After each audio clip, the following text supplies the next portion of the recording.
Sa ngayon po, makakapanayam naman natin ang hepe ng investigation section ng CHR Region 7 na si Ginoong Leo Reyes Villarino. Sir, magandang hapon po sa inyo.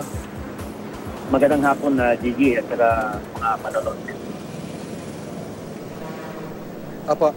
So far, ano na po ang findings nyo o assessment dito sa nangyaring operasyon ng PIDEA dito po sa Oplan Greyhound sa CPDRC? Okay, this is the first day of our investigation. Gigi, no? Ngayon tayo nag-umpisa. Dapat kahapon pa kasi nag-umpisa tayo but there were some constraints in our schedule yesterday. So kaninang umaga, nagpunta tayo dun sa CPDRC, yung Cebu Provincial Detention and Rehabilitation Center dito sa Cebu. At nakapanayam natin yung ilan inmate, yung OIC warden ngayon na si Roberto Ligaspi, ano? After lunch na sa hapon, we also had an audience with the PIDEA director, si Yogi Ruiz.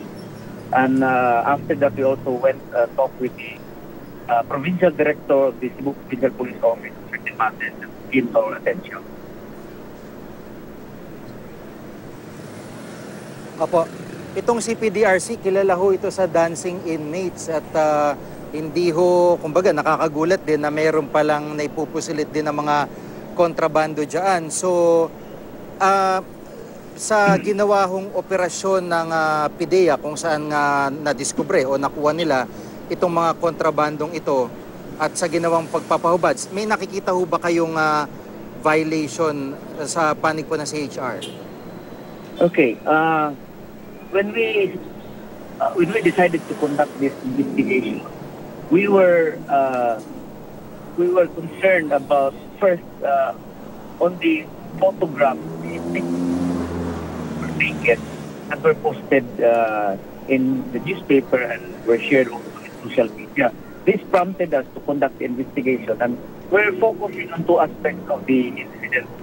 You know, first, whether or not the stripping naked of the inmate, was there any violation committed during that act of ordering them to strip naked during the Operation Greyhound?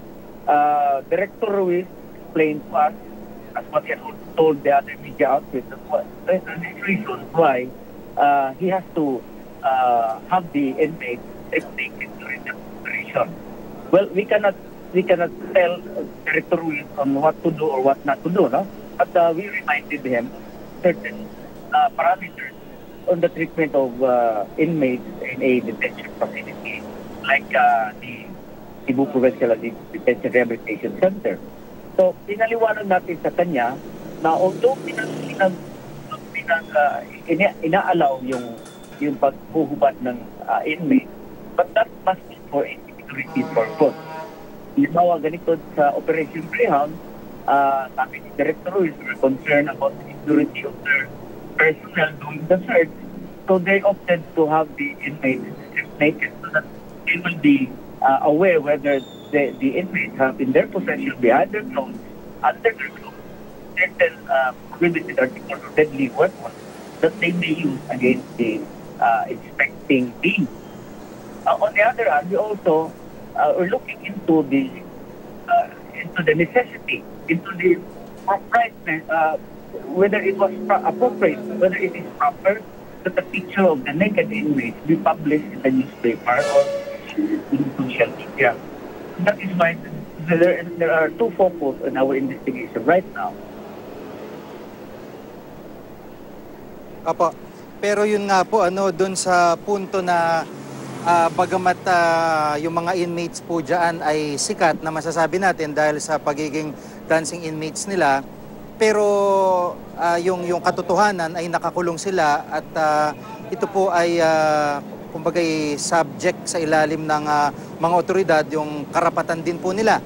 At hindi ba, yun nga, may punto rin yung operating units na kahit inaakala ng marami na very neutral po yung place na iyan, may mga artistang pumapasok, meron pong mga nakikisayaw po ng mga civilian dyan, meron din po palang nagpapasok ng mga kontrabando. Ang punto po, hindi po ba tama lang din yung ginawa nung PIDEA para makasigurado rin na wala ngang panaksak, walang baril, walang iba mga kontrabando na maaaring makapatay o makasakit po dun sa mga nag-ooperate na kitang-kita sa litrato na outnumbered kung sakali hong magkagulo po dyan. Sana po yan, Gigi, no? Going back to the rule, no? Kung kailan na talaga pwedeng pahubarin natin yung mga inmates, and is this allowed under our standards for treatment of prisoners? We will say yes. It is allowed under certain parameters.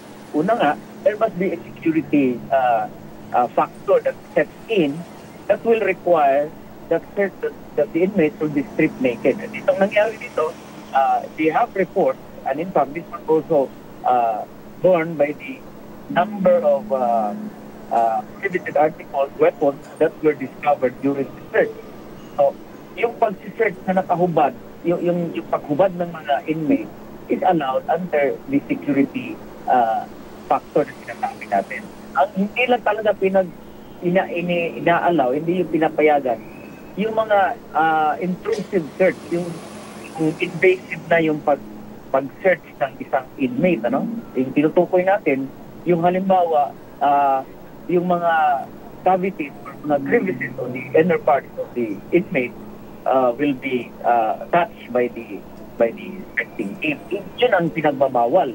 Pero per se, the stripping of the inmate is allowed in the certain parameters. Yung sinasabi natin na security risk among the personnel that who will be conducting the Operation Greyhound.